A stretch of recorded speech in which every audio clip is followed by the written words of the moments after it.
Boa noite, né, pessoal? Vamos começar aí a leitura. Eu vou começar a ler essa carta novamente. A gente já tinha lido, já tinha feito essa palestra, só que ela não ficou gravada. Então o Lindomar me pediu, e hoje, como eu estava num estado meio catatônico, né?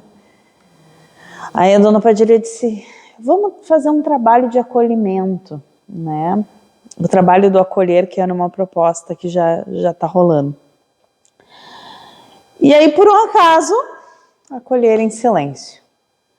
Essa carta fala sobre isso, então veio a calhar. E o acolher hoje chegou com...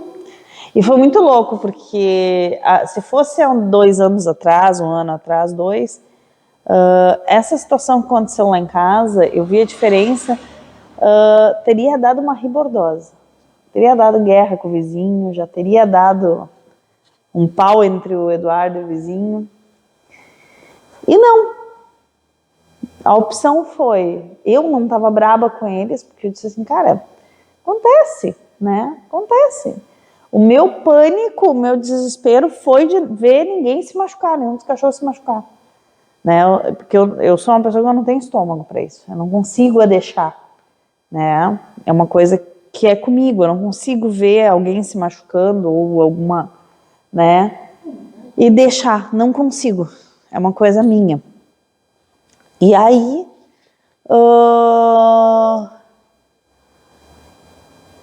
e também os hormônios da gestação deixam mais sensível, né? Se fosse um tempo atrás, tinha virado uma guerra. Mas hoje a opção foi paciência. Né? Aconteceu. Que bom que não aconteceu mais nada, que não foi pior. Né? E que bom que a gente não criou uma guerra. Eu tava com medo que o Eduardo criasse uma guerra com ele. E o Eduardo disse, tava com medo que eu brigasse? Eu digo, tava. Eu disse, eu fiquei com medo que tu brigasse. De novo, porque eu não quero mais briga aqui, eu não quero mais guerra.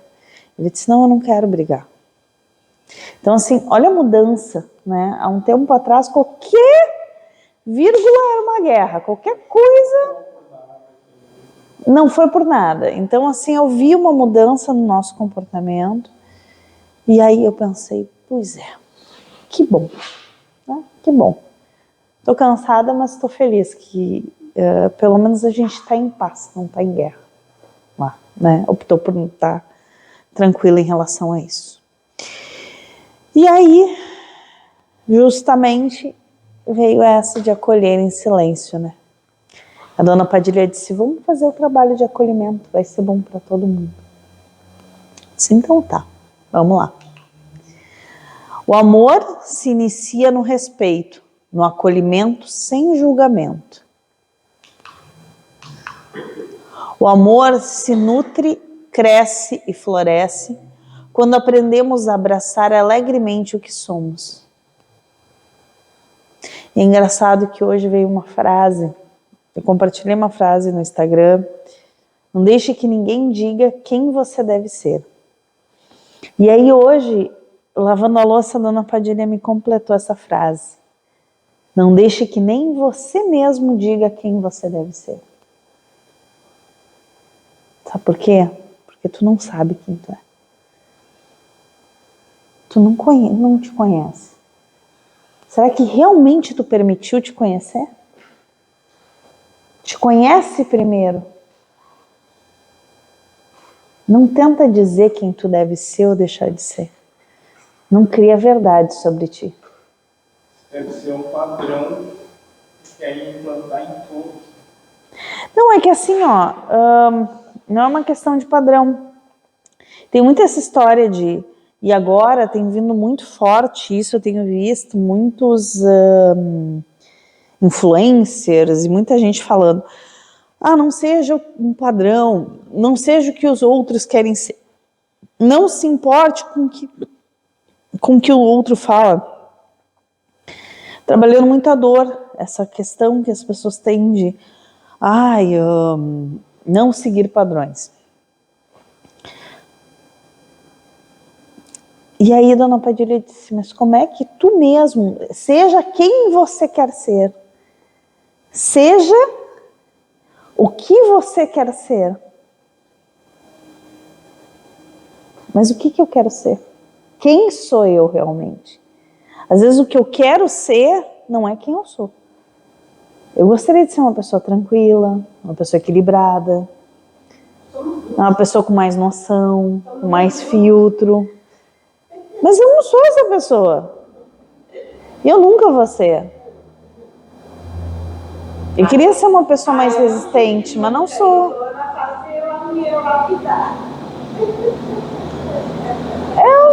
Pra que eu vou me lapidar? Pra quê? Deus já não disse que a gente é perfeito do jeito que a gente é? Que o aparelho é perfeito do jeito que tem que ser para aquilo que a gente precisa? Só que a gente sofre muito mais se eu desequilibrar. Depois faz as merdas. Ou talvez se a gente amasse o nosso desequilíbrio, ele realmente entregasse aquilo que é necessário para a gente poder trabalhar. Se a gente acreditasse que o que nos é entregue realmente é o que nós precisamos e merecemos. Talvez o nosso desequilíbrio fosse o maior equilíbrio que a gente pudesse encontrar. Só aprende depois não. Quem sabe? Se não for assim, tu nem enxerga. Então, quem sabe? Esses dias o mentor me disse assim, eu disse, mentor, uma pessoa, uma psicóloga me falou sobre TDAH e que eu tenho TDAH. E me faz sentido com tudo que já passou na minha vida.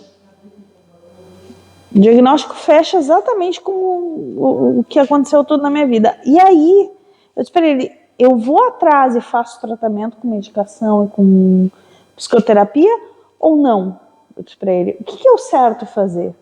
Ele me olhou e disse assim, o certo é tu compreender, independente se tu for fazer ou não, que foi te dado isso, foi te dado esse distúrbio, essa condição, porque era perfeita para a necessidade daquilo que tu tinha que fazer. Ela é perfeita porque tu precisa. É uma ferramenta. Não um problema, é uma ferramenta. E aí eu disse, bom, tudo bem. Agora eu marquei um psiquiatra, que eu quero entender mesmo e entender as coisas em relação a isso, para não sofrer. Mas tipo assim, tá tudo certo. É uma condição minha. E eu parei de sofrer com algumas coisas que vinha sofrendo até então. Porque eu sou preguiçosa. Não é isso. Só meu nível de dopamina baixo, eu não tenho vontade de fazer e não faço. Ponto. É uma condição do meu cérebro. Então, no áudio do meu filho mais velho, que também tem déficit de atenção. Daí ele meio que melhorou. Mas nós já estávamos meio diferente. Eu disse, vocês que pararam de encher o saco. Eu nunca acreditava que ele ia conseguir se desenvolver possível. Então nós estávamos menos presentes. É engraçado, tem um cara, o Bruno, que ele fala sobre isso e ele diz assim, gente, vocês com TDAH, e ele também tem TDAH, ele disse, vocês não tem problema. O problema é que o mundo é neurotípico. E quem é neurotípico se incomoda com quem não é neurotípico. Então, quem é supostamente normal, que seriam os neurotípicos, se incomodam com a falta de padrão de quem tem, quem não é. Eu disse, não quer dizer que eu esteja errada, mas quer dizer que no mundo que eu vivo, com a condição que eu tenho que aprender a viver. Não adianta eu chorar, eu tô aqui, vamos embora. Mas essa condição me dá algumas vantagens e algumas desvantagens, entende? Então assim, é tu entender, é que nem essa coisa da noção, entendeu? Sou sem noção mesmo. E aí? Faz o que da vida? Sofre? Eu tô deixando ela não ter muito zero, daí ele tinha coisa de ser feliz, eu não me assumi como eu era. Que quando ele morreu eu tinha vergonha. Escutava os pensamentos dele, ele era meio sexual. Então ele tinha vergonha. Depois quando ele. Já estão ouvindo meus pensamentos, você foda, eu sou assim. É? E depois que ser mais feliz quando ele se assumir. Se assumiu como é. E não, ele quer a culpa, ele quer Eu sou assim, Deus me fez assim. Por algum motivo. Eu também tive ainda mais, ainda dislexia, né? Então, eu tinha que trabalhar sempre sozinha, fazer minhas coisas sempre sozinha. Porque não dava, ninguém conseguia me acompanhar ou eu acompanhar. Né? E assim que a gente começa a trabalhar a autoestima, essas coisas começam a se resolver. Eu acho um caminho, sabe? A gente aceita essa condição. Abraçar alegremente quem somos. Não. Nem melhores. Então a gente acaba aceitando e resolvendo coisas. Respeito por si próprio. Quando a gente fala aqui em respeito, acolhimento, amor, é em si próprio começa. Mas a autoestima começa pelo respeito por si próprio. Como é que tu vai oferecer a alguém algo que tu não tem como, tu não tem por ti? Sim. E tem aquela questão do metódico, né? Eu trabalho, mas eu tenho que usar uma bagunça para me trabalhar. Né? Faço uma bagunça. Eu me acho na minha bagunça. Somos duas. Todo mundo fala que não vai dar, não vai dar. Mas eu vejo uma coisa super ordeira, aquela, meu Deus, o material dela tudo criadinho, direitinho. E aí ali, sabe, mexia, né? É porque ela entrava e botava horror, né, nas bagunceiras. Mas o resultado final era igual ou melhor que o dela. Daí então, todas as questões a gente tem que. Eu tenho um neto também que tem e precisa ver. É só deixar ele à vontade, não criticar. Vai embora. O diferente é ver se com um erro ou ruim. Tinha um vídeo no notebook lá, os caras botaram no traficando lá com os caminhões tudo velho lá e diziam quem que é mais pobre, mais rico. Eles estavam nessa questão, né? Mas aí começa a puxar para os lados. Eu quero dizer, são só diferentes. O cara que tem o caminhão bem certinho, o cara que tem o caminhão tudo detonado. É diferente. Vai saber o nível de produção se não é a mesma. Agora, se pegar o cara que gosta de dar caminhão velho e botar um caminhão novo, ou vice-versa, talvez eles não se sintam bem. Então, é aquele jeitão que Deus quis vir, né? Aquele desse jeito. É do jeito que é. Senão, Deus ia se manifestar só num personagem. Num jeito, de um jeitinho. Daí ele precisava mais. Abraçar alegremente quem nós somos. Quando o peso do manto dos julgamentos, das verdades e das paixões deixa de estar em seus ombros, a vida caminha leve, como uma brisa refrescante em uma tarde ensolarada de primavera. Então, quando o mentor, esses dias eu disse, mentor, como é que eu faço para não entrar em guerra? Porque está me irritando. Eu estou tendo alguns momentos assim que eu entro numa fúria. Eu não tenho falado, mas eu tenho sentido essa raiva. E ele disse assim, quando tu entrar nesse ponto, ou antes dele, fecha os olhos e imagina que nada existe. Imagina que tudo é uma ilusão. Fecha os olhos. E esquece que isso é realidade. E a partir daí deixa se manifestar o amor.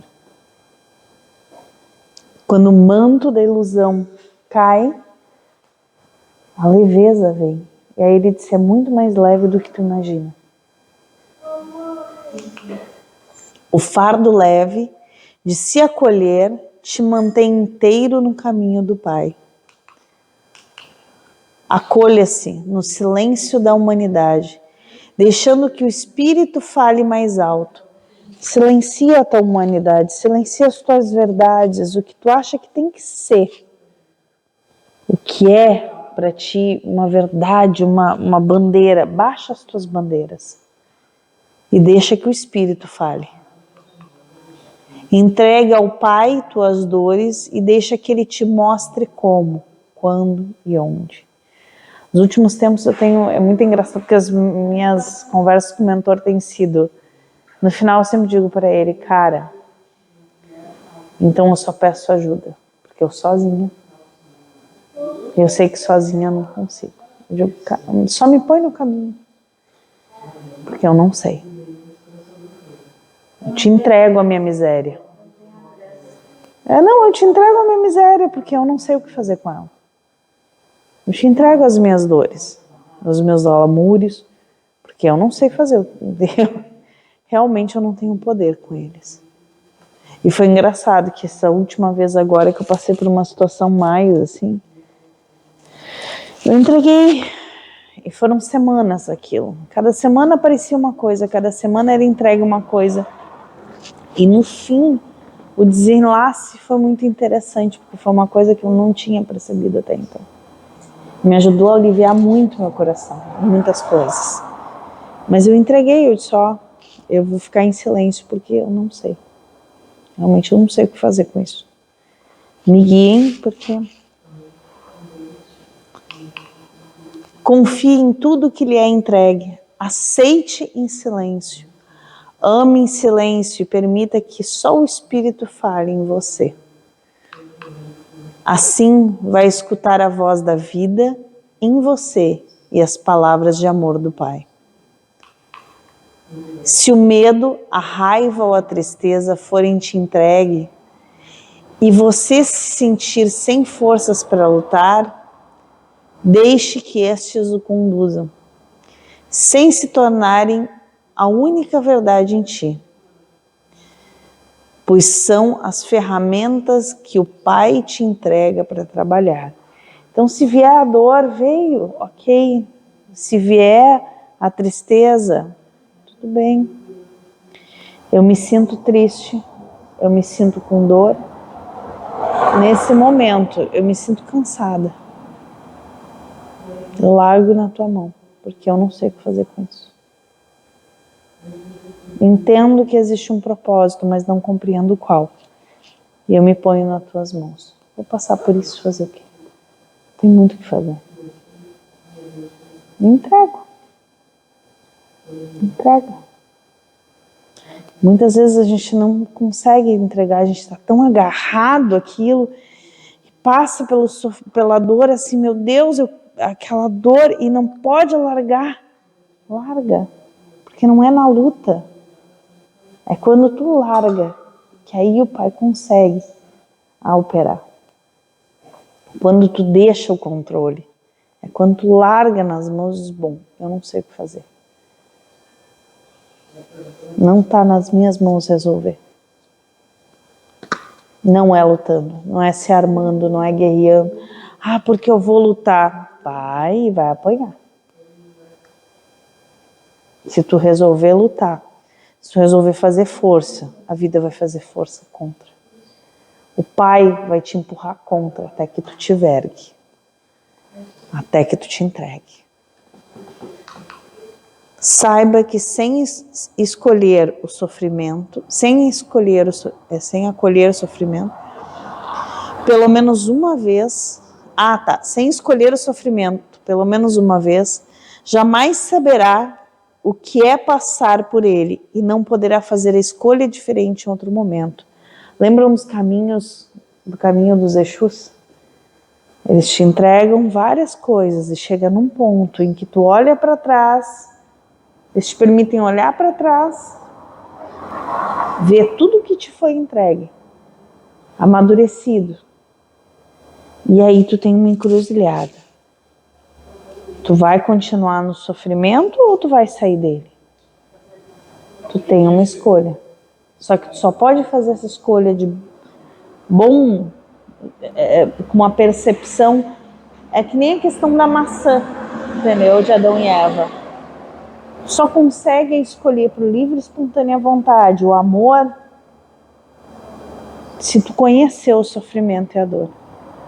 Se tu tiver vivido tudo isso, Visto tudo isso, aí de livre e espontânea vontade, tu pode fazer a escolha.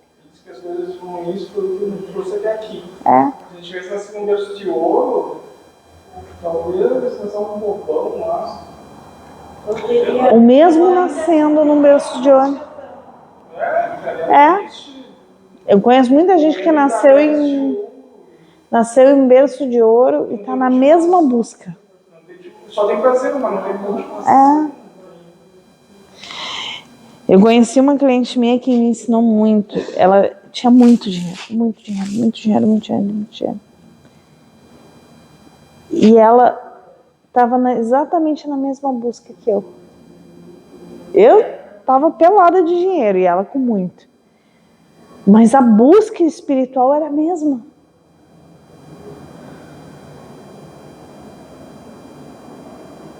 Olha que loucura.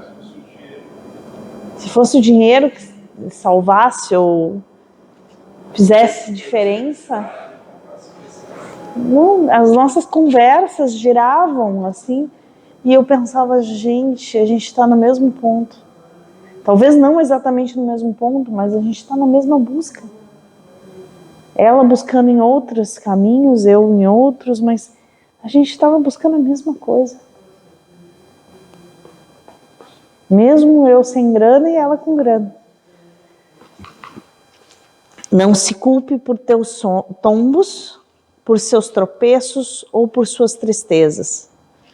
Esta vem do Pai, tanto quanto qualquer coisa que se manifeste no orbe. Então, a tua tristeza é Deus se manifestando tanto quanto a tua felicidade. A tua paz só é possível depois de toda uma guerra, depois de toda uma luta, depois de toda uma tempestade. Porque Ele te deu o direito de adentrar isso para que tu pudesse optar pela tua paz. Mas eu sou hoje, Cristo vai botar fogo para tu ir lá e apagar com amor. Nós de ir lá e apagar com mais fogo, vai se queimar junto.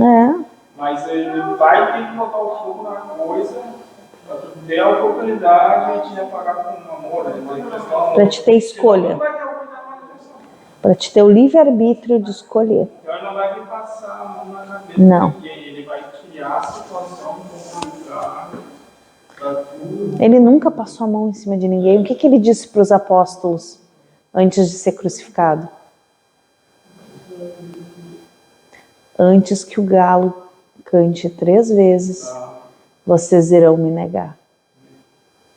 Acho que foi para Pedro que ele falou, não foi? Não me lembro das escrituras da Bíblia. Para Pedro, né? Que ele falou. Não, Paulo não era apóstolo ainda nessa época. Paulo foi depois da crucificação. Eu vou entender como se tivesse traçado. Acho que foi Pedro. Como se já tivesse traçado. Tanto que Pedro se sentiu tão culpado que pediu para ser crucificado de cabeça para baixo porque ele não se sentia digno. Foi para Pedro. Mas antes do galo cantar a 3ª vez, você vai me renegar 3 vezes. Antes que o galo cante. E aí, isso é tão do Pai quanto qualquer outra coisa. Já sabia o que ia acontecer. E Ele não odiou Pedro. Ele não odiava Pedro, Ele amava Pedro.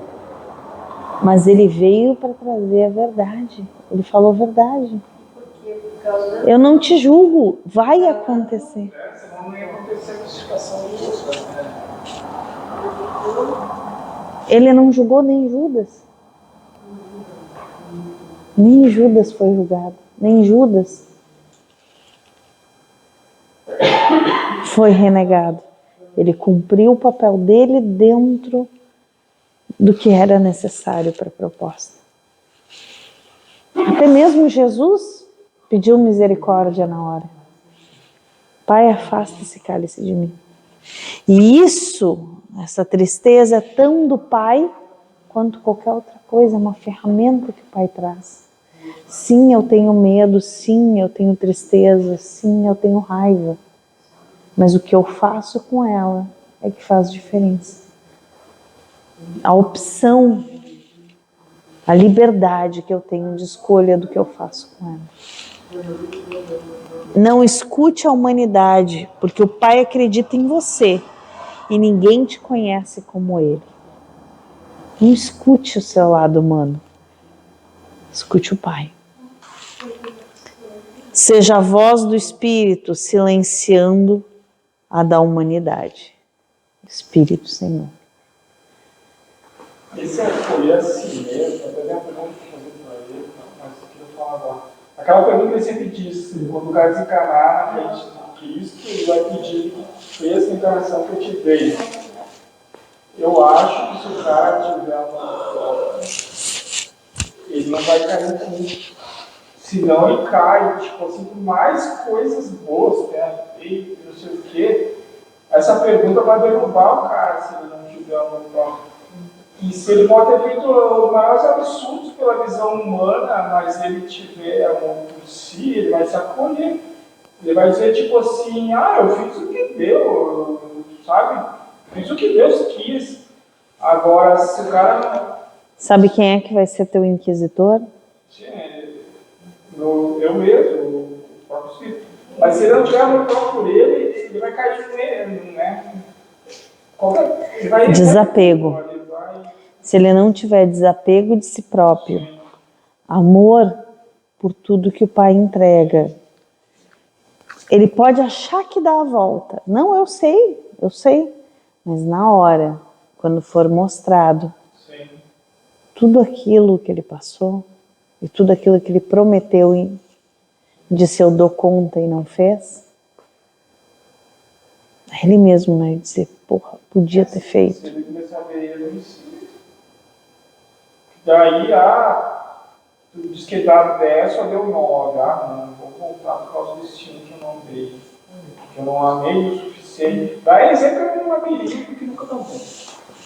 Não sei, né? Só um jeito de pensar. Porque Chico Xavier pode ter dito, eu vou 401, mas ele 452. Sabe, tu sempre vai começar. Desapega. Vai querer tomar um carteiro.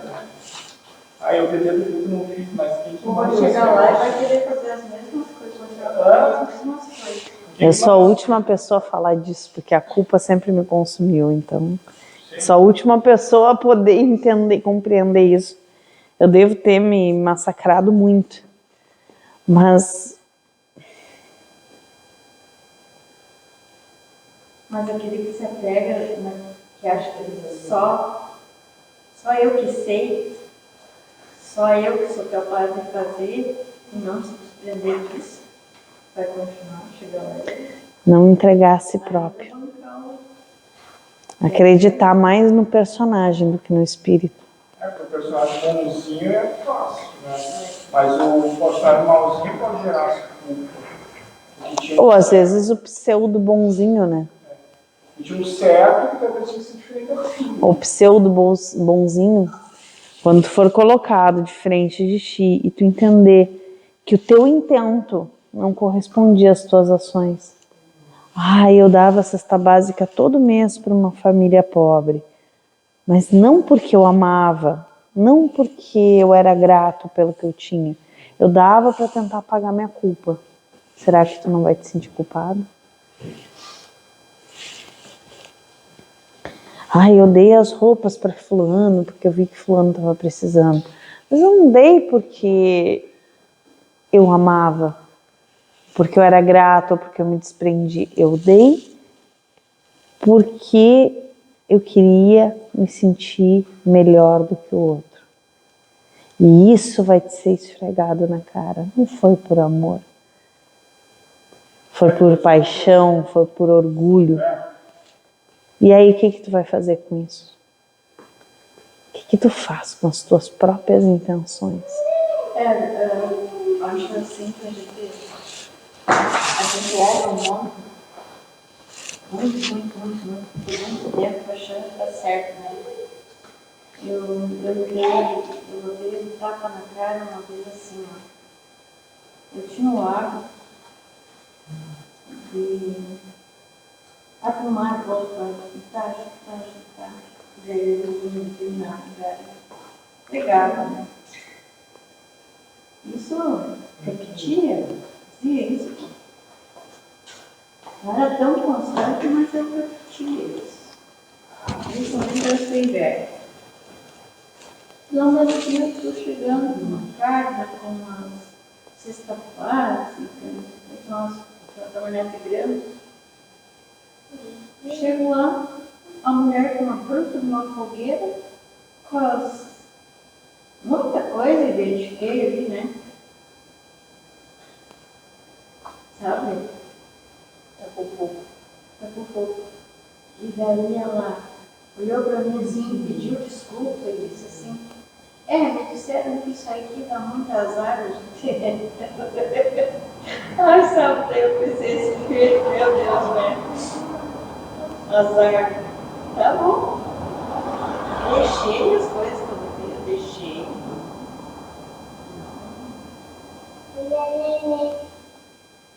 Mas aí eu compreendi isso. Foi em dois locais diferentes e bem distantes um do outro. Essas pessoas não tinham ligação assim. Vizinho espiritual. Chega mesmo atitude. Era calçado, era coberta. Aquilo me deu uma sacudida. Esqueci de outra coisa. Eu não vou mais me preocupar com isso. Porque de repente eu estou alimentando meu ego. Fazendo isso aí. E olha, né? Faça com amor. Porque assim, ó, que nem teve um rapaz, esses tempos passou um rapaz por mim. E aí ele me olhou e disse assim, tia, tu tem R$1, 2 aí pra mim comer alguma coisa? E aí eu peguei, eu tinha R$10 na carteira. E eu não sei por que aquilo, sabe? Eu peguei aqueles R$10 e dei. Aí tava passando uma outra pessoa, eu disse, não, tá aqui, querido, vai lá, come alguma coisa. Ele, obrigada. Aí a outra pessoa me olhou e disse assim, pô, tu tá dando dinheiro, ele vai comprar droga. Eu digo, que seja pra droga dele, deixa ele. Eu dei porque eu senti que eu tinha que dar. Mas é que fica sustentando o vício. Qual o problema? Dinheiro é de quem? Nem meu, não é? Sabe? Então assim, e não me falta, sabe? Deus, graças a Deus, até hoje nunca me deixou faltar para as contas do mês, para comer, para fazer aquelas coisas, nunca me deixou faltar. Mas assim, ó, não me interessa para que ele usar, entendeu? Interessa que foi, entendeu? Por algum motivo, aquele dinheiro ali. Esse modelo eu já liguei mais. Então eu sou colaboradora de uma amiga. Uhum. Então eu continuo fazendo isso, mas eu levo de lá, não tem identidade sabe? Quem vai receber, para mim não interessa. Sim. E assim, dessa forma. Aí às vezes elas querem saber isso, aquilo, não. Só trouxe. Né? Faz com amor, porque não adianta tu ir pra fogueira como um mártir e não ir por amor. Se vai fazer bem, faz. E fiquei livre daqui. Não critiquei, sabe? Se é errado, se é ignorância, isso que aquilo não interessa, não julgo, sabe? Se é errado ou certo, não somos nós que temos que julgar. Então aí a gente aprende a desapegar também nas coisas que a gente achava que estava certo. Silenciar a humanidade. Gente, faça uma roda aqui com as cadeiras.